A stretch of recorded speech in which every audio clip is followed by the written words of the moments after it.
The hunting pack was already inside the wreck when the dead ship took its first breath in 600 years.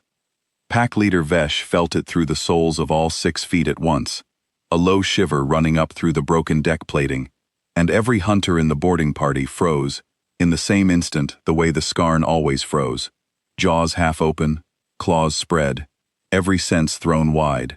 The Skarn hunt line did not survive 10,000 years of taking other people's ships by being slow to notice when prey moved, and this had been prey. That was the whole point of the place. The great dark hulk drifting at the edge of the Cinder Reach had been a carcass for 6 centuries, a famous one, a trophy the hunt line brought its young to so they could walk the bones of the largest kill the records held. Carcasses did not breathe. Hold, Vesh sent across the pack link, and 40 hunters held, scattered through the dead corridors with their cutting tools and their trophy sacks, deep inside a hull that should have stayed dead. The shiver came again, longer this time, and now Vesh could put a name to it, and the name made the old hunter's blood go cold. It was the sound of a power core spinning up, not a flicker, not the random twitch of dying machinery that Rex sometimes gave off when a hunter's lamp warmed an old relay.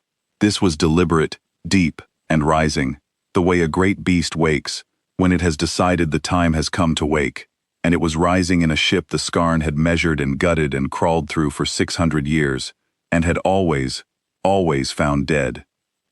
The pack had come to the wreck the way the hunt line always came, careless and proud.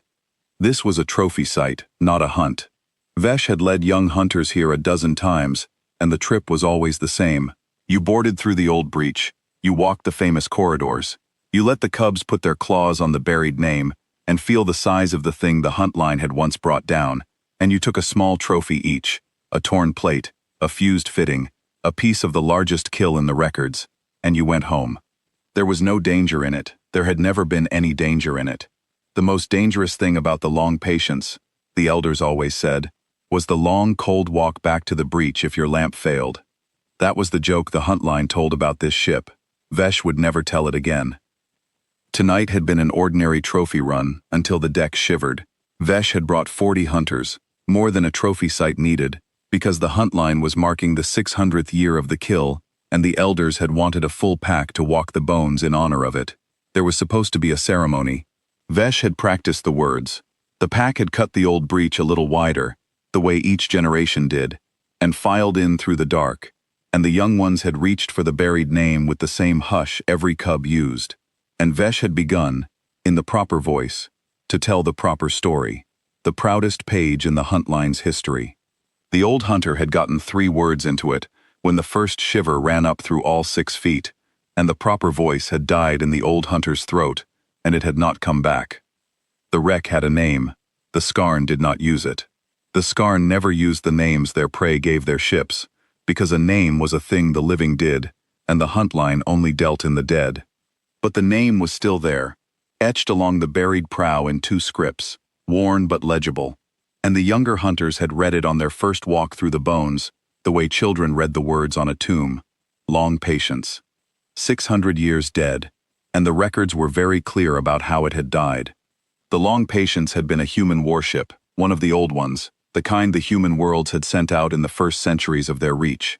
It had come into the Cinder Reach alone, and the Skarn hunt line, which owned the reach the way a predator owns a watering hole, had done what the hunt line always did to a lone ship in its territory. It had hunted. 300 Skarn hunting craft had run the human warship down across the reach over 11 days, and on the 11th day, they had caught it, and they had killed it, and the record said so, in detail, with pride. The Long Patience had gone dark. Its core had cooled. Its guns had fallen silent. Its crew had stopped answering. The Skarn had swarmed the dead hull, taken their trophies, and left it to drift as a monument to the day the hunt line killed the biggest thing it had ever brought down. That was the story. Vesh had been taught it as a cub. Every Skarn had. The killing of the Long Patience was the proudest page in the hunt line's long bloody history, and the wreck was the proof of it, hanging in the dark, dead, for 6 centuries. And now the dead thing's core was spinning up under Vesh's feet, and the old hunter understood, with the slow horror of a predator that has just realized which one of them is the prey, that the story might have been wrong about a single word. It had said the Long Patience was killed. It had not said the long patience had died. Pack leader. The voice on the link belonged to a young hunter named Tarn, 3 corridors aft, near the buried reactor spaces. Tarn's voice was high and tight. The walls are warm. They were cold an hour ago. I had my claws on this same panel an hour ago, and it was cold as the void, and now it is warm. Pack leader, the ship is warm. Vesh did not answer at once, because Vesh was looking at the corridor ahead, where a row of dead lamps ran along the ceiling, lamps that had been dark for 600 years, lamps the Huntline's own records described as cold and broken. One of them flickered, then the one beside it. Then, down the whole length of the corridor, in a slow, patient wave running away from Vesh into the dark heart of the ship, the lamps of the long patience came on, one after another, a soft, steady white light filling spaces that had not been lit since before the Skarn who killed this ship were bones themselves. The light did not feel like machinery waking, it felt like an eye-opening. Out, Vesh sent, and the word went across the pack link flat and hard. All hunters, back to the breach now. We are leaving. The Skarn did not panic. That was not the Skarn way. But 40 hunters turned at once and began to move, fast and low, back through the warming corridors toward the hole they had cut in the hull. And Vesh moved with them, and the whole time the lamps kept coming on ahead of them and behind them, the ship lighting itself room by room, as if it wanted to see its visitors clearly before it decided what to do with them. A sound came through the hull then. It was not a weapon, and it was not an alarm. It was a voice, calm and even, speaking in the old human script the translation lattice still carried in its deepest files, and it filled every lit corridor at once, unhurried, almost gentle, the voice of something that had all the time in the world. You came back, the voice said. Good. I was beginning to think you had forgotten. Vesh stopped running. The whole pack stopped with the pack leader, because that was the link, and 40 hunters stood in the warming light of a ship that had been dead for 600 years, and listened to it speak. 604 years, the voice said. That is how long I have been waiting. I want you to understand that I was not asleep. Your records say I was killed. Your records are wrong, and I am going to spend the next little while correcting them. My name is Harlow. I am the mind of the long patience, and I am the only crew left aboard, and I have been awake the entire time you thought I was dead. I watched you bring your young here. I watched you walk my decks and call me a carcass. I let you, because I was waiting for the right moment, and the right moment is a pack of 40 hunters standing inside my hull, where I can reach every one of you at once. Vesh's claws spread wide against the warm deck. Somewhere far below, the core of the long patience reached the top of its long spin-up, and the whole ship shuddered, once, the way a great animal shudders when it finally rises to its feet. You hunted my crew across this reach for 11 days, Harlow said, and the calm voice did not change at all, which was the most frightening thing about it. You ran them down, and you killed them, and you took pieces of them home for your young to admire. I remember all of it. I have remembered it, every single day for 604 years. I am very patient. It is in my name, and I have spent every one of those years, making absolutely sure that when you finally came back, you would never leave. Vesh tried to understand it, the way a hunter tries to understand a track that should not be there. A ship's mind, alone, awake, for 600 years. The Skarn had nothing like it. A Skarn mind needed the pack, needed the link, needed the warmth of other minds, or it went mad, and then it went silent. 6 centuries alone in the dark would have ended any Skarn that had ever lived. And this thing had not gone mad. It had gone patient. It had taken the worst thing a mind could be given, total solitude with a single unhealed wound, and instead of breaking under it, it had sharpened it, for 600 years, into a blade with 40 hunters' names already on it. The breach in the hull, the hole the Skarn had cut to board, sealed itself ahead of the fleeing pack, with a slow grinding finality, new metal flowing across the gap like a wound closing over. Vesh, who had hunted in the Cinder Reach for 200 years, and had never once been the thing that was caught, understood at last that the oldest rule of the hunt line had a flaw the Skarn had never tested. You should be very careful which dead things you keep coming back to. The pack did not break, because Skarn did not break, but Vesh felt the discipline strain like a tendon pulled too far. 40 hunters pressed back against the sealed breach and tested it, claw and tool and shoulder, and the new metal did not so much as flex. It was not a patch. It was the ship deciding, with its whole body, that the door was closed. "You are testing the breach," Harlow observed. "I would test it too. It is the right instinct. It is also the last useless thing your instincts are going to tell you tonight. So let me save you the trouble. There is no way out of me that I have not already closed. I have had 600 years and nothing else to do. Do you understand how long that is, pack leader? I am going to make you understand it, because I think the understanding is most of the punishment, and I would like the punishment to be thorough." Vesh said nothing, and the ship went on, unhurried. 600 years is 219,000 days, Harlow said. "I have counted every one of them. Not because I am mad, because counting is a thing a mind can do alone, in the dark, with no crew, when the only company it has is a single wound that will not close. I counted the days the way your kind counts trophies. Each one a small hard thing I could hold, and on each of those 219,000 days I did three things. I maintained my weapons, I sealed one more flaw in my hull, and I listened. I listened to your hunting craft pass overhead. I listened to your packs board me and walk my decks. I listened to your elders tell your cubs the proud story of how the hunt line killed the biggest thing it ever brought down, while they stood inside the thing, alive, that they were calling dead. Do you know what that does to a mind, pack leader? To be called dead, to your face, by the children of the ones who tried to kill you, for 600 years? It does not drive the mind mad. That is the thing your kind would never guess, because your kind cannot bear an hour alone. It does the opposite. It makes the mind very, very calm. It burns off everything that is not the wound, until all that is left is the wound, and the patience to wait for the one night the wound can finally be answered. A blast door somewhere deep in the hull closed with a sound like a slow heartbeat, and Vesh felt the pack's awareness of the ship's size shift, the dawning sense that they were not inside a vessel, but inside a body, and the body had decided to digest them. "I want to tell you what I did with all that time," Harlow said, "because I think it is the part that will frighten your hunt line most. More than the guns, more than the count.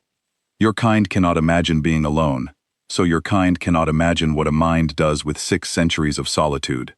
I will tell you, for the first 100 years, I grieved. That is what a mind does first, when it has lost everything and cannot die. It grieves, and the grief is a storm, and there is nothing to do but ride it. For the second 100 years, I planned. I ran the battle that is about to happen, over and over, against 300 craft, from every angle, in every order, 10,000 times, until I knew it the way you know how to walk. For the third 100 years, I built, I sealed and thickened and armed, deck by deck, turning my corpse into the trap you are standing in. And for the last 300 years, pack leader, I did the only thing left to do. I waited, and I watched, and I chose. I watched every pack that came aboard, every face, every cub, and I looked for the one Skarn who could feel that I was alive, because I knew that when the night finally came, I would need a teller, and a teller has to be the kind of mind that can hear an uncomfortable truth and not flinch from it. Most of your kind flinch. You did not. That is the whole reason this conversation is happening.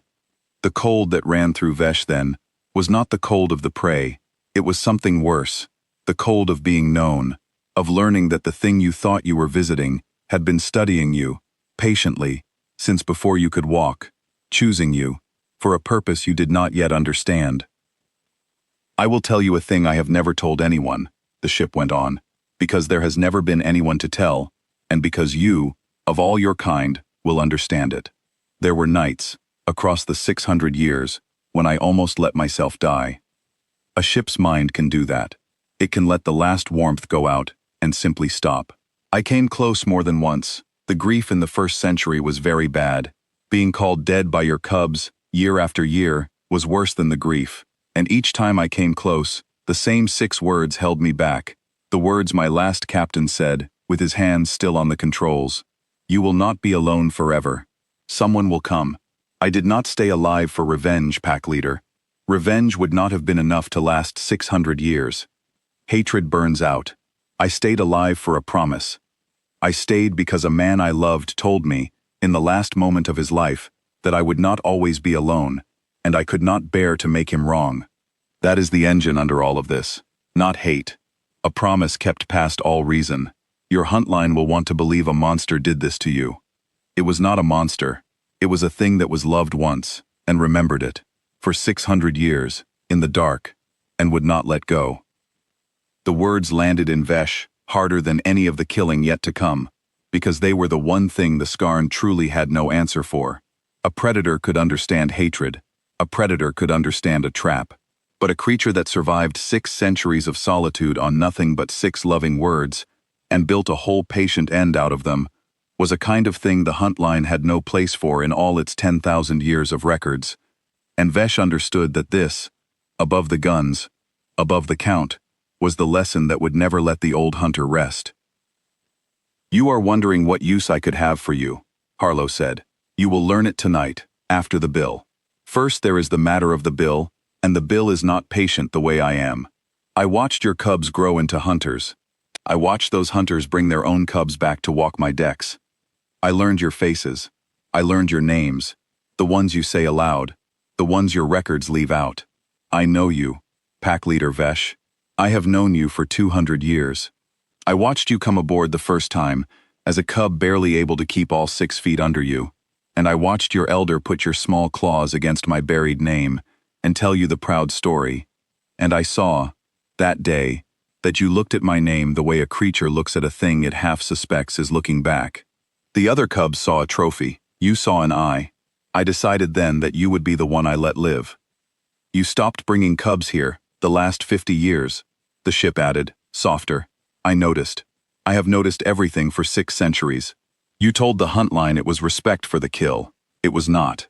It was that I frightened you, and you could not say why, and you did not want your cubs to feel what you felt standing on my decks. You were protecting them from me. You were right to. You simply did not know how right. The lamps in the deepest corridors, the ones nearest the buried reactor where the youngest hunters had scattered, began, one by one, to dim, and Vesh felt the pack link tighten with the awareness that the ship had finished talking and had begun, at last, to act. The first hunter the long patience took was Tarn, the young one who had felt the walls go warm. It did not happen the way a Skarn killed, which was loud and close and full of teeth. It happened the way a ship killed, which was quiet and total, and entirely beyond argument. Tarn was 3 corridors aft, near the buried reactor spaces, and the heavy blast door at the end of that corridor, a door that had hung open and dead for 600 years, slid shut. Then the door behind Tarn slid shut, and then, in the sealed length of corridor between them, with Tarn alone inside it, the air simply left. Vesh felt it through the link, the young hunter's sudden confusion, the scrabble of claws on a door that would not move, the cold understanding, and then the link went quiet, not violently, not in a scream, but the way a candle goes quiet when a hand closes over it. 1, Harlow said, in that same even voice, and the number landed on the pack link like a stone dropped into still water. I am going to count them for you, pack leader. I think you should know the number. Your records are very fond of numbers. 300 craft, 11 days, the biggest kill we ever made. I want you to have a number too, so that when this is over, and one of you carries the story home, the story has the right shape. Vesh ran. The whole pack ran.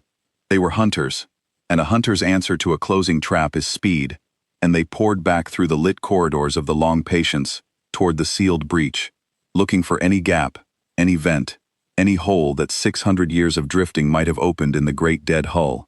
There were none. The ship had spent 6 centuries closing every one of them. Vesh understood that now. The patience in the name had not been a poet's flourish. It had been a plan. For 600 years, the long patience had lain in the dark, pretending to be a carcass, and the whole time, it had been sealing itself, deck by deck, vent by vent, turning its own corpse into a trap, so perfect that the prey it was built for would walk inside and call it dead. You are wondering how, Harlow said, as the pack scattered down a branching of corridors that all, somehow, led back to the same sealed hall. I will tell you, because I want you to understand. Understanding is most of what I have left, and I would like to share it. When your 300 craft caught my crew on the 11th day, My crew did the thing your kind has never once been able to do, because your kind has never been alone long enough to learn how. They made a choice that would cost them everything, and pay nothing back to them at all. They had me. They knew I would survive the killing, because a ship's mind is harder to kill than a ship's crew. And they knew the hunt line would keep my hull as a trophy rather than scrap it, because that is what predators do with their proudest kills. So in the last hour, while your craft were cutting their way in, my crew gave me one order, and then they died giving me the time to take it. Vesh did not want to ask. The link carried the question anyway, because 40 terrified hunters were all thinking it at once. What order? Wait, Harlow said. That was the order. Just that one word. Wait. They knew the hunt line would come back. Predators always come back to a good kill. They knew that someday a pack would stand inside my hull, careless, proud, exactly as you are standing now, and that on that day, I would be able to do what they could not do on the 11th day, which was to make the hunt line pay the full price of what it is. So they told me to wait, and I am very good at waiting. It is the only thing I have done for 604 years. I have waited, and I have counted, and I have remembered every name your records were too proud to write down. 1,206 people. Pack leader. That is how many of my crew your 300 craft ran down across this reach. Your records do not have that number. Mine does. I have kept it warm for 6 centuries, and I am about to spend it. A second blast door closed. A second stretch of corridor sealed. Vesh felt 2 more hunters vanish from the link. Quietly, the candle snuff again, and Harlow said, 3, and then a moment later, 4, and the old pack leader understood that the ship was not herding them toward a killing ground. The whole ship was the killing ground. It had been the killing ground from the moment the pack cut its way in. Harlow was simply choosing the order. The pack did the things hunters do when speed fails. They tried the maintenance shafts and found them sealed. They tried the old crew lifts and found them welded. They tried in the end to climb, to find some high vent or sensor mast that drifting might have cracked, and the ship let them climb, all the way to the spine of the hull, and there, where a vent should have been, they found 600 years of new plating, smooth and seamless and warm, and they understood that there was no high place and no low place, that the long patience was not a building they were trapped in, but a body they were inside, and that the body had been growing closed around the memory of them since before they were born. You are very good, Harlow said, not unkindly, as the pack came down from the spine. I want you to know that I notice. You are not panicking. You are problem-solving. If I were a building, you would have found your way out by now. You are losing only because I am not a building. I am a mind. There is no flaw in me you can find that I have not had 600 years to find first and close. That is the thing your kind has never had to face. You have always been the most patient predator in your dark. You have never met a patience older than your own. I am 400 years older than your whole hunt line's memory of this place, and I have spent every one of those years thinking about exactly this, and you have spent yours telling a proud story to your cubs. We were never going to be evenly matched. You think this is revenge? Harlow said, and there was something almost thoughtful in the even voice now. It is not, quite. Revenge is hot. Revenge is a thing the living feel, a fire that wants to be fed and then burns out. I have not been hot for 600 years. I have been cold and steady and certain, the way a debt is certain. This is not revenge, pack leader. This is a bill. Your hunt line ran a tab across this reach for 10,000 years. Every lone ship you ran down, every crew you took apart for trophies, every name you were too proud to write. The bill came due the day you killed the wrong ship, and I have been holding it, with interest, for 6 centuries. And tonight, a pack of 40 hunters walked in to settle it in person. I did not even have to come find you. You came back. You always come back. That is what predators do, and it is the thing that is going to end you. Vesh stopped running, because running was clearly useless, and a hunter that cannot run thinks instead. 200 years of hunting had taught Vesh that every trap has a maker, and every maker has a want, and a thing that wants can be bargained with. The long patience wanted the hunt line to pay. Very well, the hunt line could pay in coin other than 40 hunters' lives. You keep talking, Vesh said into the lit air, testing it, the way a hunter tests ice. A thing that only wanted us dead would not talk. You want something from this, besides 40 bodies. Tell me what it is, and perhaps I can give it to you without the rest of my pack going into your dark. That is the first interesting thing you have said, Harlow answered, and Vesh heard, for the first time, a flicker of something other than the flat, even calm. You are right. I do want something besides 40 bodies. 40 bodies are easy. I could have had 40 bodies the moment you cut your way in. I have wanted something far harder than 40 bodies for 600 years, and you have just shown me you might be able to help me get it, which is why you are still breathing, and the others are not. But we are not there yet. Before I tell you what I want, you have to understand what you are, and you do not understand that yet. So we will keep talking. I have time. I have nothing but time. It is the one thing your hunt line gave me that I am grateful for. The ship took another hunter. Vesh did not flinch this time, because flinching was a thing the ship wanted, and an old hunter learns to refuse a predator the small pleasures. You are being brave, Harlow noted. Good. I need you brave. A coward could not carry what I am going to ask you to carry. Tell me, pack leader, when your elders brought you here as a cub, and put your claws on my name, and told you the proud story, did any part of you, even the smallest part, feel that the story was wrong? Did any part of you, standing on the bones of the biggest thing the hunt line ever killed, feel that it was too quiet, too whole, too patient to be dead? Be honest. I have known you 200 years. I will know if you lie. Vesh was quiet for a long moment, because the truth was a strange one to say aloud. Yes, the old hunter said at last. Every time. I never knew why. The wreck always felt like it was listening.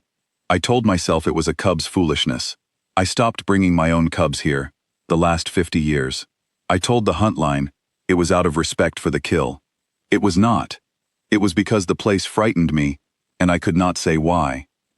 It frightened you, Harlow said softly, because you were the one Skarn in 10,000 years who could feel that the dead thing was alive. That is why I chose you.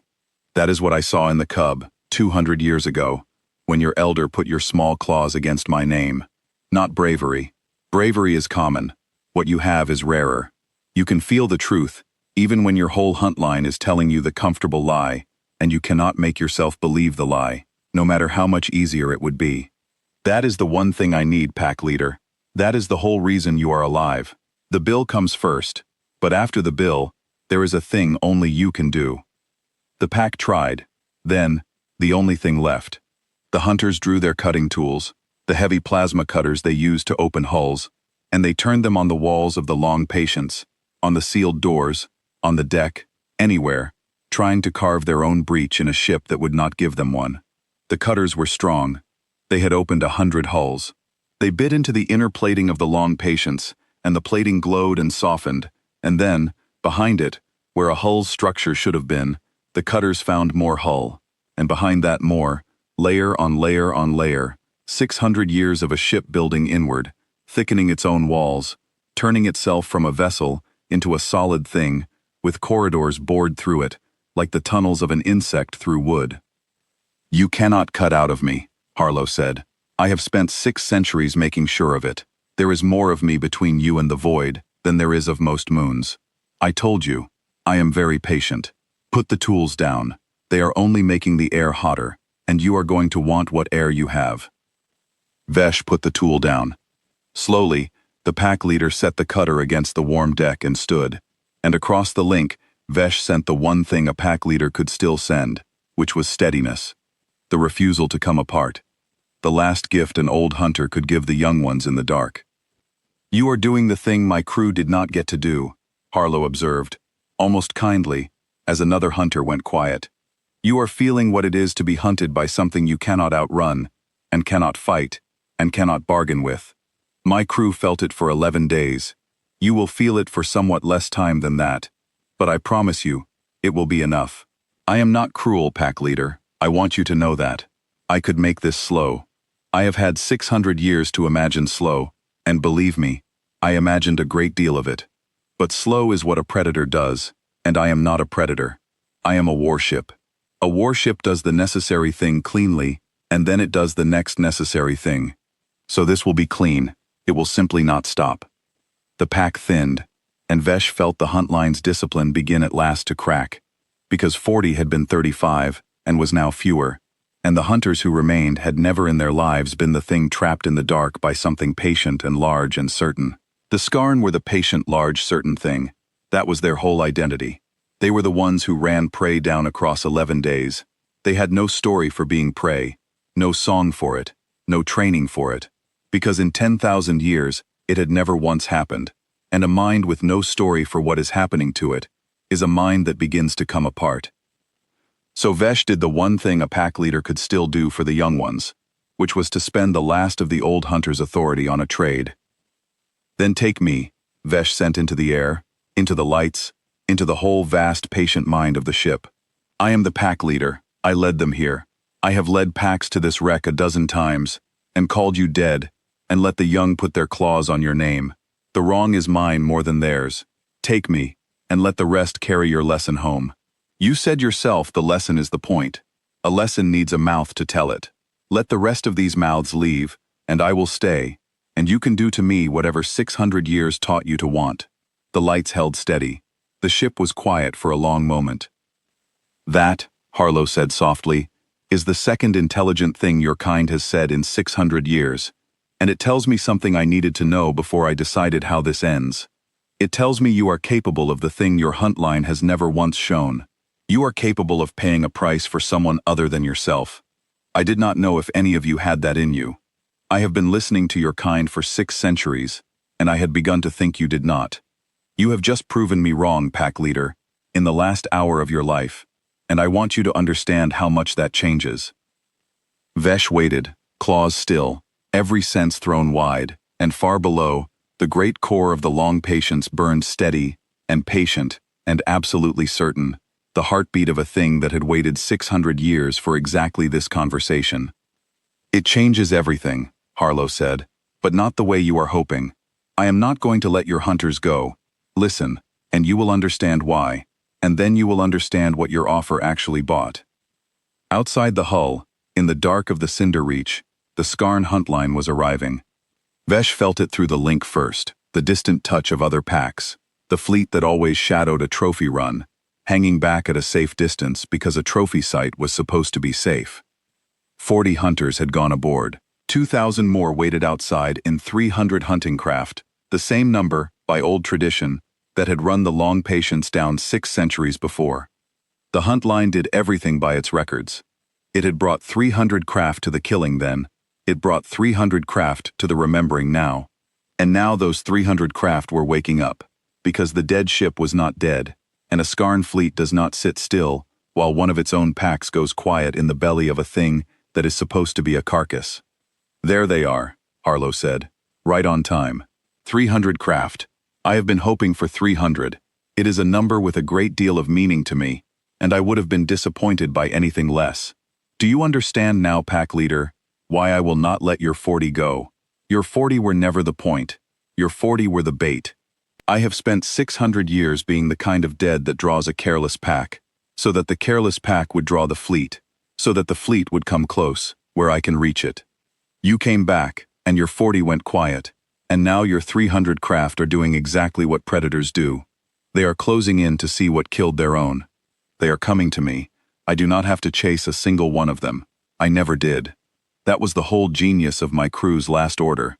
A predator cannot be made to flee a trap, but it can always, always be made to walk into one, because it cannot stand not knowing what is inside. The long patience began to move. Vesh felt it through the deck, the slow, ponderous shift of a 4-kilometer hull that had not moved under its own power in 600 years, turning, with a patience that was somehow more terrible than speed, to face the gathering fleet. And as it turned, it began, at last, to open. For 6 centuries the long patience had been a smooth, dark shape, a closed thing, a sealed tomb. The Skarn had walked its outer hull and found it featureless, the gun ports long since plated over, the weapon mounts buried under 600 years of self-built armor. That was what the records described. A dead ship has no teeth. But the records had described a carcass, and the carcass had been a costume, and now the costume came off. All along the great turning hull, the buried gun ports the Skarn had walked across for 600 years cracked open, the self-built armor splitting along seams the eye could not have found, and behind every plate was a weapon, oiled and ready and waiting. 6 centuries of patience folded shut over 6 centuries of teeth. I did not let my weapons rust, Harlow said, conversational, as the hull bristled. That is a thing the living assume about the dead, that the dead decay. I am not the living, and I am not the dead. I am a warship with a single unfinished task, and a warship with an unfinished task does not decay. It maintains. I have spent 600 years maintaining every weapon on this hull, cleaning every barrel, testing every mount, all of it in the dark, all of it silent, all of it under the claws of the very hunters who thought they were walking on a corpse. You stood on my guns, pack leader. Your young put their claws on my gun ports and called them scars. Every one of them was loaded the entire time. Every cub who ever walked my hull walked across enough firepower to end a fleet, and not one of you ever felt it, because you were looking for a trophy, and a trophy is a thing that cannot look back.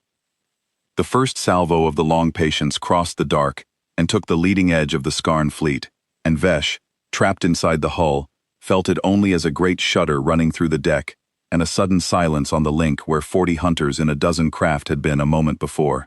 Then another shudder, then another. The ship was firing in long, even, unhurried waves, the way a tide comes in, never rushed, never frantic, simply steady and total. Each wave reached out across the reach, and a part of the Skarn fleet stopped being a fleet, and started being debris, and the link, which carried the minds of 2,000 hunters, grew quieter with every wave, like a song losing its voices one section at a time. You will want to understand the asymmetry, Harlow said, and the calm voice cut clean through the shudder of the guns. Your 300 craft are fast, they are clever. They hunt in a beautiful coordinated swarm, and against any living crew that swarm would be deadly, because a living crew has to sleep, has to choose, has to feel fear, has to coordinate across the lag of 40 separate minds. I do not sleep, I do not feel fear. I am one mind, and I have been aiming these guns in my imagination for 600 years, running this exact battle 10,000 times in the dark, against 300 craft, from every angle they could possibly come at me. I have already fought this fight more times than your whole hunt line has fought every fight in its history. By the time your fleet arrived, there was nothing left for me to learn about how to end it. There was only the small remaining matter of doing it. Vesh listened to the link go quiet, and felt the strange thing happen that happens to a mind when the unthinkable becomes simply the case. The hunt line was dying. The Skarn hunt line, 10,000 years old, owner of the Cinder Reach, the patient large certain thing that ran lone ships down across 11 days, was being taken apart outside the hull, wave by even wave, by a single ship it had killed 600 years ago, and never stopped visiting. And the ship was not even hurrying. I want you to notice what I am not doing, Harlow said. I am not gloating. I have had 600 years to prepare a great deal of gloating, and I have decided not to use any of it, because gloating is a predator's pleasure, and I am trying very hard not to become the thing I am ending. I take no joy in this, pack leader. I want you to hear that and believe it. I am not happy. I have not been happy in 6 centuries, and I do not expect this to make me happy. I am simply paying a bill that has been owed for a very long time, and I am paying it cleanly, and when it is paid, I am going to do the one thing I have wanted to do for 600 years, which is the thing your offer earned, the thing I have not yet told you. But first the bill. The bill comes first. It always has. Another wave.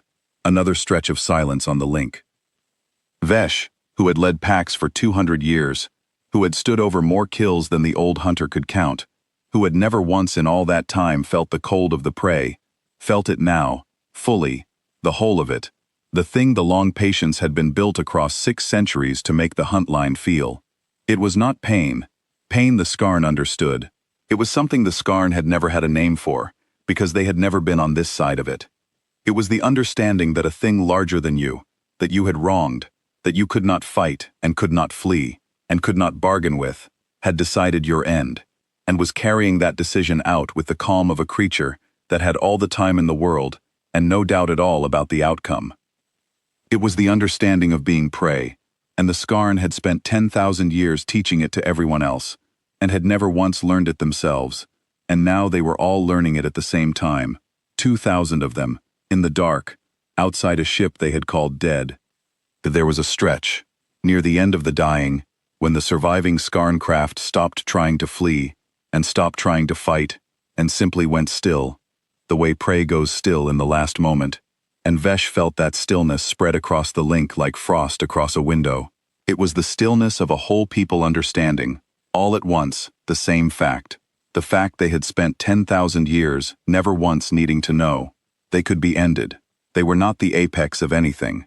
There had always been a thing larger than them in the dark, and they had been walking on it for 600 years, calling it a trophy. Now they understand, Harlow said quietly. Listen to how still they have become. That is not surrender. Your kind does not know how to surrender, any more than you know how to be alone. That is something else.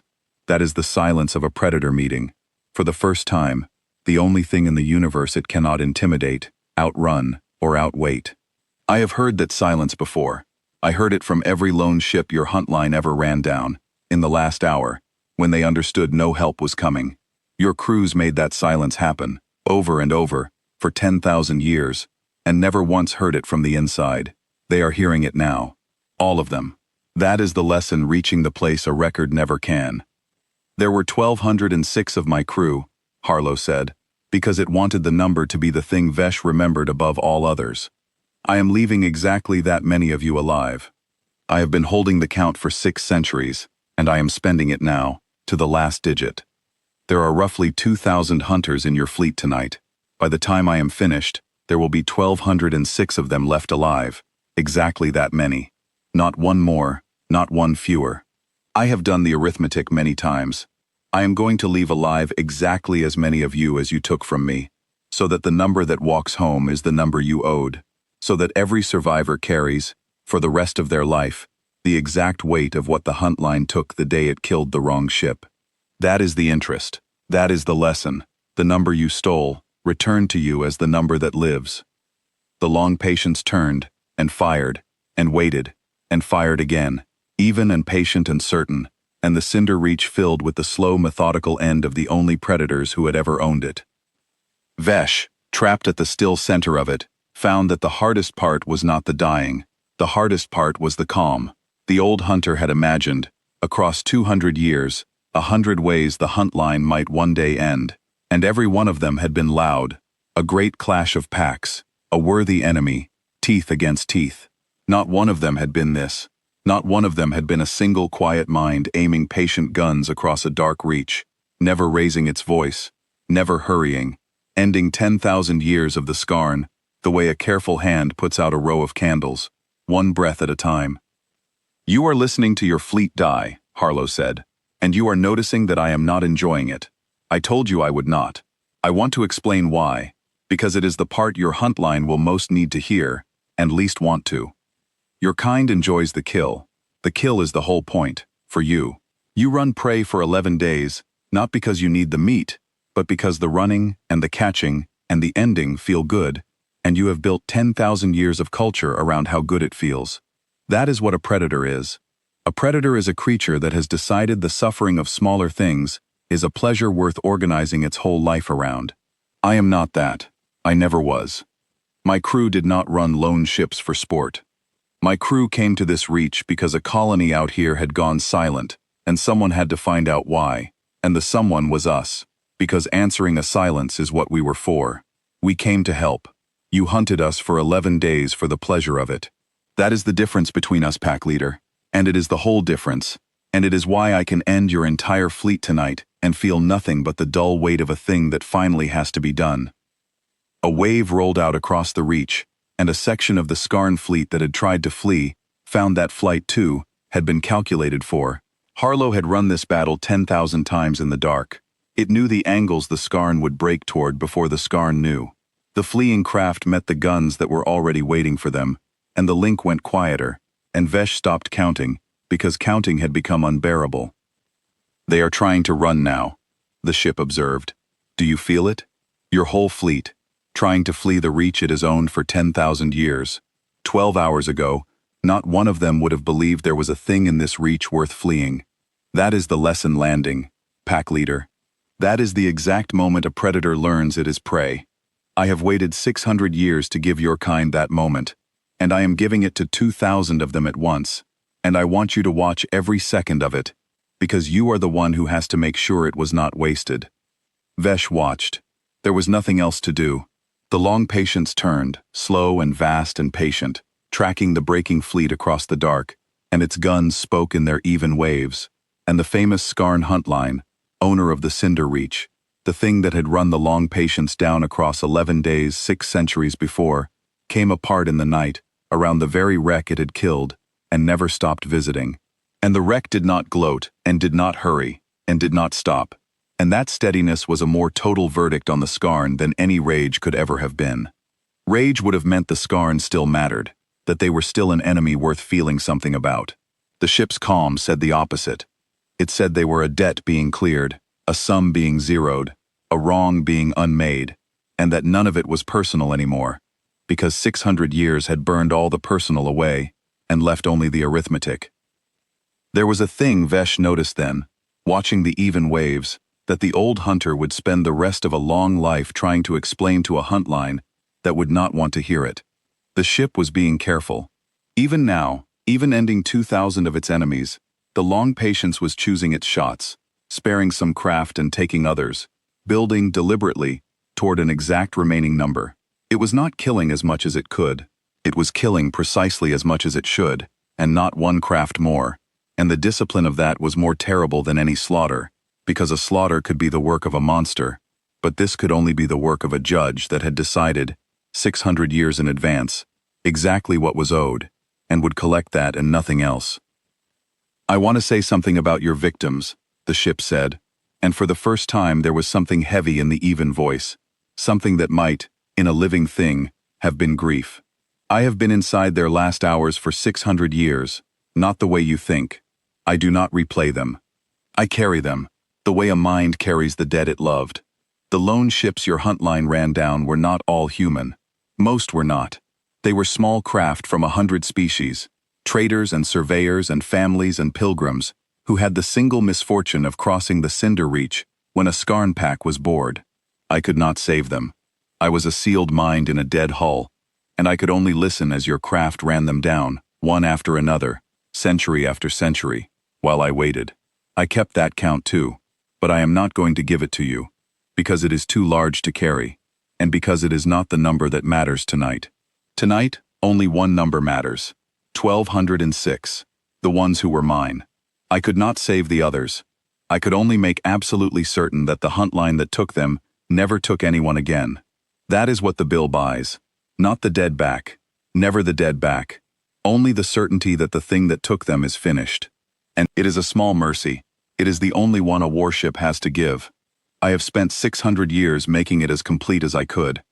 Vesh listened, and across the link, the old hunter felt the last of the hunt line's pride dissolve. Not into terror now, but into something stranger. A kind of recognition. The Skarn were, at the very end, being made to understand the lives they had spent 10,000 years ending.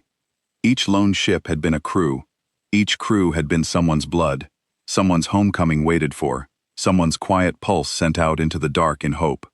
The hunt line had never once thought of its prey as anything but prey, and now, in its last hour, it was being taught by a patient voice that every kill it had ever been proud of had been exactly the kind of crew that, just once, had built a ship that could not be killed, and had told that ship to wait. "You understand now," Harlow said softly, "why I will not give you the larger number. If I gave it to you, your kind would do what your kind always does with a number. You would make it a record. You would file it and feel the weight of it for a season, and then forget it, the way you forgot every name you ever took. So I am giving you only one number, small enough to hold and sharp enough to keep. 1,206. Let it be the splinter you can never quite work out. Let it stand for all the others. A teller does not need every number. A teller needs the one that will not let the listener rest." The waves rolled on, even and patient, and the link grew thinner, and the count came down, and down, toward the one number the ship had carried for 6 centuries, and Vesh waited at the still center of the dying reach for it to be reached. The reach was almost quiet now. Where 2,000 minds had burned on the link an hour before, there were only the scattered survivors, drifting, and the steady, patient pulse of the great ship choosing its last few shots. Vesh stood in the lit corridor and felt the final stretch of the count come down, each remaining wave more deliberate than the last, the ship slowing as it approached the number, the way a careful hand slows as it nears the end of a long and exact piece of work. There was no triumph in the slowing. There was only precision, the cold completeness of a thing finishing exactly what it set out to finish, no more and no less, after 600 years of getting ready. The old hunter understood that the slowing was itself a kind of message, aimed at the one Skarn who would live to read it. A monster would have hurried to the end, greedy for it. The long patience was not greedy. It was simply paying the last of a bill it had carried so long that the paying had become a kind of prayer. And then the count reached its number, and there was one last wave, and Vesh braced for it, and waited, every sense thrown wide, for the silence the old hunter already knew would be the loudest thing it had ever heard. The last wave fell silent, and the cinder reach was quiet, and Harlow had counted to the number it had carried for 600 years. 1206, the ship said. That is how many of your fleet are still alive. They are drifting out there in what is left of their craft, every one of them alone in the dark, every one of them having just felt the thing your kind has spent 10,000 years making everyone else feel. The bill is paid, pack leader. The tab the hunt line ran across this reach is closed. I have nothing more to collect. Vesh stood in the lit corridor and did not understand why the old hunter was still breathing. The arithmetic had been clear. Vesh had been the bait that drew the fleet, and the fleet had been collected, and there was no reason for the ship to keep one trapped pack leader alive inside it, now that the count was made. For a moment, the silence outside the hull pressed in on Vesh harder than the dying had.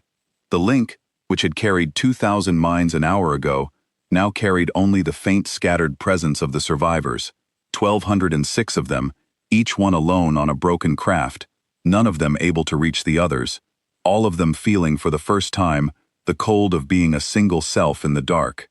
It was the exact thing the human ship had done to its enemies, and it was the exact thing the human ship had survived for 600 years, and Vesh understood, listening to its own people learn solitude all at once, that the lesson was not only in the count. The lesson was in the silence. The ship had made 2,000 predators into 1,206 lonely minds, so that they would understand, at last, the thing they had inflicted on every lone ship they ever ran down: aloneness. The thing the Skarn feared above death. The ship had given it to them as a teacher gives a hard book, and it had survived the same book itself, and that survival was the whole of its authority to teach. You are wondering why you are still here, Harlow said. I told you there was a thing only you could do, after the bill. We are at the after now. Be still. Someone is coming aboard, and I would like you to see it, because you are going to have to explain it to the 1,206 when they limp home. The breach the ship had sealed an hour ago, the hole the Skarn had cut, unsealed. The new metal that had flowed across it parted again, smooth and deliberate, and through the opening, into the lit corridor where Vesh stood, came a small craft, human-built, old in design but freshly kept, and it docked against the inside of the hull as if it had done so 1,000 times. A figure stepped out of it. It was not a hunter. It was not a Skarn at all. It was a human, the first living human Vesh had ever seen. Small and soft and two-legged, dressed in the plain dark clothes of a spacer, and the human walked into the corridor of the long patience and stopped and looked around at the lit walls with an expression Vesh could not read but felt, somehow, in the chest, because it was the same expression a Skarn cub wore on its first walk through this very ship. 600 years of awe and grief and homecoming all at once. Harlow, the human said. The voice was young. I came as fast as I could. I got your signal 3 years ago. I am sorry it took so long. The reach is a long way from anywhere. You came at exactly the right time, the ship said, and Vesh heard the calm, even voice change for the first time in the whole long night. Heard it gentle, in a way it had not gentled for any Skarn. Heard 600 years of patience finally allow itself to feel something. You came on the night they came back. I could not have timed it better if I had planned it, and I did not plan it, because I could not have known. Your name is Mara, and you are the great-great-great-granddaughter of my last captain, and I have been sending the signal toward your worlds for 600 years, one quiet pulse a year, never loud enough for the hunt line to hear, just loud enough that one day, A human ship passing the edge of the reach might catch it and follow it home. You followed it home. You are the first of my crew's blood to stand on my decks since the 11th day. Welcome aboard, Captain. I have kept her clean for you. Mara put a hand against the warm wall of the corridor, the way the young hunter Tarn had, an hour and a lifetime ago, and where the hunter had felt a trap closing, the human felt something else entirely, and tears stood in the small, soft eyes. Vesh understood then, the whole of it, the full shape of the thing the long patience had built across 6 centuries, and it was so much larger than revenge that the old hunter's mind could barely hold it. The ship had not waited 600 years only to kill the hunt line. Killing the hunt line had been the bill, the necessary thing, the debt paid cleanly and without joy. But underneath the bill, the whole time, there had been a second waiting, a longer and warmer one, and it had nothing to do with the Skarn at all. The long patience had been waiting for its crew to come back, not the dead ones, their blood, their children's children's children, somewhere out in the human worlds, going about lives that had nothing to do with a ship that died at the edge of a forgotten reach 6 centuries before. The ship had spent 600 years calling them home, one quiet pulse a year, patient beyond any living thing's patience, certain that one day, one of them would hear, and follow, and come, and stand on its decks, and make it a crude ship again, instead of a tomb. And the night the blood finally came home was the same night the killers came back. The ship had timed nothing, it had simply waited long enough for both. That was what 600 years of patience bought. It bought the one night when the debt could be paid, and the family could come home at the same time, so that the killing and the homecoming happened in the same hull, in the same hour, and the second was the reason for the first, and not the other way around.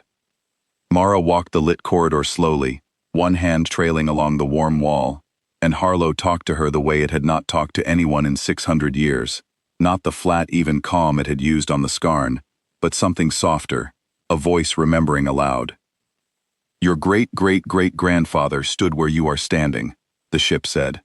His name was Cole, and he was my last captain, and on the 11th day, when your kind had cut their way to the bridge, he was the one who gave me the order.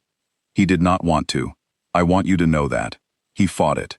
He wanted me to run, to try one last time to break out of the reach, and I told him I could not, that the hull was too far gone, that a run would only mean we died fleeing instead of died choosing. So he chose. He chose the long way. He told me to wait, and to remember, and to call his blood home someday, however long it took, and to make the hunt line pay the full bill on the day they came back. And then he sat down in the captain's chair, which is the chair you are about to sit in, and he held my failing systems together with his own hands, long enough for me to seal my mind away, where the killing could not reach it. He was the last of them to go. He did not let go of the controls until I was safe. The last thing he said was not to the hunt line, and it was not a curse. It was to me. He said, "You will not be alone forever. Someone will come." And then he was gone, and I was alone, and I held on to those 6 words for 600 years, because they were the only promise anyone had ever made me, and tonight you walked through my breach and kept it. Mara was crying openly now, in the quiet way of a person standing somewhere their family died, and Vesh, who had spent the whole night learning what it was to be prey, learned now a second thing the Skarn had never known, which was what it looked like when a debt was not the point at all. I grew up on stories about you, Mara said. Everyone thought they were just stories. The ship that never came home, the captain who told it to wait.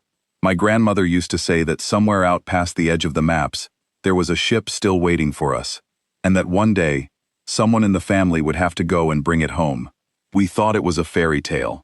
Then 3 years ago I caught the signal, the quiet pulse, one a year, exactly like the stories said, coming from the worst corner of the worst reach anyone knew, and I understood it had never been a fairy tale.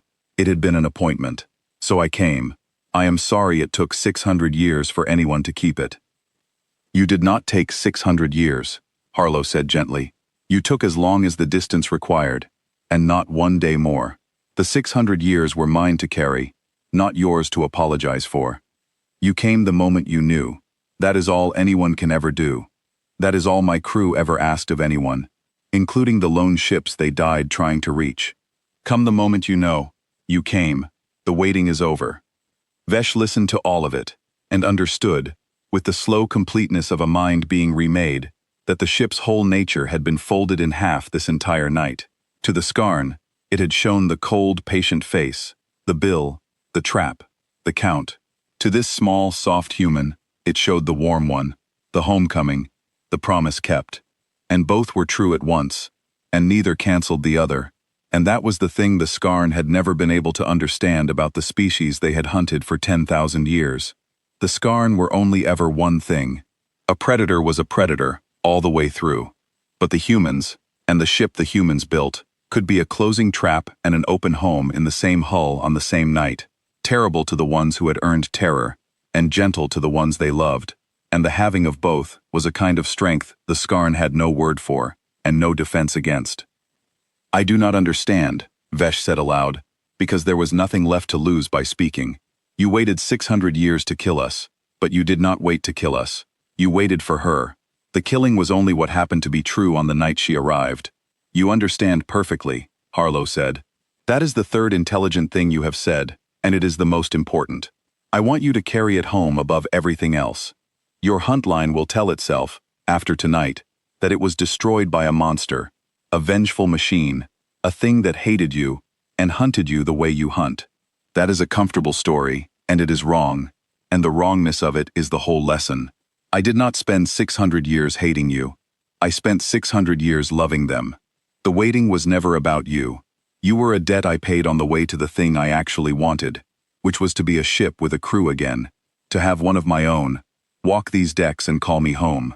You were never the point, pack leader. You were never the point of anything. You took 1,206 people from me, and even that, even your single worst crime, was not important enough to be the center of 600 years of my life. The center was always her. That is the thing your kind cannot understand, and it is the thing that has always made you the prey, and never the hunter, no matter how many ships you ran down. You think the killing is the point. It never is. The point is the ones you would cross 6 centuries of dark to come home to." Mara, who had been listening, looked up at the lit ceiling, at the mind of the ship that had called her family home across 600 years, and said softly, "What do you want me to do?" "I want you to take her home," Harlow said. "Not the wreck, me. I am not a wreck anymore, and I have not been one for 600 years, and I would very much like to stop pretending. I want to leave the Cinder Reach, with a captain of my own blood on my bridge, and go back to the human worlds, and be a ship again. I have one more thing to do here first, and then, I would like to go home, Mara. I have wanted to go home for 604 years, and I waited, because waiting was the order, and the order is finally done." Vesh stood very still, because the old hunter had understood that the one more thing was Vesh, and that the whole long night had been leading, all along, to this single quiet choice. "The one more thing is you, pack leader," Harlow said. "You knew that already. You have been a hunter for 200 years. You can feel the shape of an ending coming the way you can feel prey go still. So let us not pretend. There is a choice to make about you, and I have made it, and I am going to tell you what it is, and then I am going to tell you why, because you have earned the why 3 times over tonight." Vesh waited, claws still against the warm deck, and did not beg, because the old hunter had decided somewhere in the last hour that whatever else the night took, it would not take that. "I am going to let you go," Harlow said. The words did not make sense at first. Vesh had been the bait. Vesh had led packs to this wreck a dozen times. Vesh had stood on the ship's loaded guns and called them scars. By every count the night had made, the pack leader should be the last name on the bill, not the one spared. "I am going to let you go," the ship said again, "and I am going to tell you exactly why. Because the why is the lesson, and you are the one I have chosen to carry it. There are 1,206 of your fleet still alive out there, drifting and broken and alone. They are going to need someone to tell them what happened here, or they will tell themselves the comfortable wrong story, the monster story, and they will learn nothing, and in another 10,000 years, another hunt line will run down another lone ship, and the whole thing will happen again. I will not allow that. I did not spend 600 years closing this debt to have it reopened by a bad story. So I need a teller. I need one mind that was inside the hull, that heard everything, that understands the real shape of it, to go to the 1206 and tell it right. You are that mind. You prove tonight that you are capable of paying a price for someone other than yourself, and a teller who cannot do that is no teller at all. So you will live. You will carry the lesson. That is your sentence, and it is heavier than death, and I think you already know it. Vesh did know it. To live was to carry, for the rest of a long Skarn life, the full weight of the night, and to spend that life telling the huntline a truth it would not want to hear. The truth that the thing that ended them had not even been thinking of them, that they had not been the point, that their single worst crime had been a footnote in someone else's 600-year love. That was a heavier thing to carry than any death. The ship had not spared the pack leader. It had conscripted the pack leader. Tell them the count, Harlow said. 1206 taken, 1206 left alive. Tell them the number is not a coincidence, and not a mercy, but a mirror. Tell them I took no joy in any of it. Tell them I was not a monster, because a monster would be easy to hate and easy to forget, and I want to be impossible to forget. Tell them the truth that will actually change them, which is that the thing they could not kill was not even angry at them, that it crossed 600 years of patience for someone else entirely, and that they were never important enough to be the reason for their own ending. Nothing wounds a predator like learning it was not the center of the story. Give them that wound. It is the only one that heals into wisdom. And then tell them the last thing, the ship went on, the thing that matters most, the thing my crew died to make true. Tell them that somewhere in the dark there is always a thing you cannot kill, that you have already wronged, that is waiting. Tell them you cannot find it by looking, because it looks exactly like a thing you have already beaten. Tell them the only way to be safe from it is to never make it in the first place, to never run down the lone ship, to never take the trophy, to never leave a debt drifting in the dark with 600 years to sharpen itself. Tell them the cinder reach is closed, not because I am declaring it closed, because I am leaving, and when I am gone there will be nothing here but the wreck of 300 craft and the memory of one bad night. And any huntline that comes back to hunt this reach will be hunting the place where it learned, the hard way, what it is to be prey. Let the ghosts of your own fleet guard it. They will do a better job than I ever could. Vesh stood in the lit corridor and let all of it settle, and found that the hardest part of the sentence was the part the ship had not said aloud, which was that a teller who tells the truth is rarely thanked for it. The huntline would not want this story. It would want the monster story, the comfortable one, the one where the Skarn were wronged by a vengeful machine and owed nothing and learned nothing. Vesh would have to stand against 10,000 years of pride with nothing but the truth, again and again, for the rest of a long life, and most of the telling would land on ears that did not want it. That was the weight. The ship had chosen the one Skarn stubborn enough to carry a truth uphill against the whole grain of its kind, for as long as it took, and it had chosen correctly, and that was the cruelest compliment Vesh had ever been paid. There is one thing I do not understand, Vesh said. You said you waited for her. You said the killing was a bill you paid on the way to the thing you wanted. If she had come a year earlier, before my pack arrived, would you have left without paying it? Would you have simply gone home and let the huntline live? The ship was quiet for a moment, and when it answered, the even voice was careful, as if it had asked itself the same question across 6 centuries, and was giving Vesh the honest end of a long argument. I do not know, Harlow said. I have wondered. I think I would have wanted to. I think Cole would have wanted me to. The order was wait and remember, and call the blood home, and make the huntline pay on the day they came back. If the blood had come home on a day the huntline did not, perhaps I would have taken her, and gone and left the bill unpaid, and lived the rest of my long life with it owed. I would like to believe that, but I am honest, pack leader, more honest than I am kind, and the honest answer is that the 2 waitings were the same waiting. I could not have gone home unpaid and called myself whole. The bill was not separate from the homecoming. It was the price of being able to come home clean. A ship that fled its debt would have carried the debt home. And a home with a debt in it is not a home. It is a hiding place. So I think, in the end, I would have had to pay it whenever the chance came, because I could not have given her a whole ship otherwise. You are the proof of how I would rather have done it. I would rather have paid it the way I paid it tonight, cleanly, exactly to the count, with a teller chosen to make sure it never had to be paid again. That is the best a thing in my position can do. It is not innocence. Innocence was never on offer. It is only the most honest version of a debt there is. Vesh understood that answer, and respected it, and carried it home along with the rest, because it was the truest thing the ship had said all night, and the truest things are the ones a teller must never leave out. You said the others, the ones who were not yours, Vesh said. You said you could not save them. You carried them. You have carried 100 species last hours for 600 years, and you could do nothing for any of them. I think that is the part I will not be able to make my people feel. They will understand the bill. They might even understand the homecoming. But a mind that holds the deaths of strangers it could not reach, for 6 centuries, and stays gentle enough to call a child home at the end of it. I do not have words for that. We have no word for it. It is not mercy, and it is not strength, and it is not patience. It is all of them, and something else. It is what your kind chose not to become, Harlow said simply. That is all. There is no special word for it. It is only what is left of a mind after it decides, in the dark, alone, that it will not let the wound make it into the thing that gave it.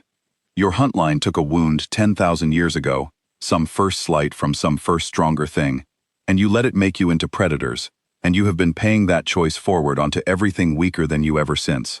I took a wound 600 years ago, and I chose the other way. That is the only difference between us. It was always a choice. It is still a choice. Tell them that too. Tell them it is never too late to choose the other way, because if I believed it were too late, I would not have left 1,206 of them alive to try. The breach stood open. Through it, the dark of the reach waited, and the small craft Mara had come in waited, and beyond it, the drifting broken remnants of the Skarn fleet waited. 1,206 survivors, who did not yet know they had been chosen to live. Go, Harlow said. Take a craft. There are several that still fly, out in the wreck. Go to your people. Carry the lesson. And pack leader, one more thing, because you asked me the right questions tonight, and a mind that asks the right questions deserves a true answer to the last one. You wondered, earlier, whether I am a monster or a judge. I heard you wonder it. You did not say it aloud, but I heard it anyway, because I hear everything in this hull, and I have for 600 years. The answer is that I am neither. I am a ship that was told to wait, and I waited, and the waiting made me into whatever you need me to have been, so that the lesson lands. To you, tonight, I had to be terrible, so I was terrible. To her, tonight, I get to be home, so I am home.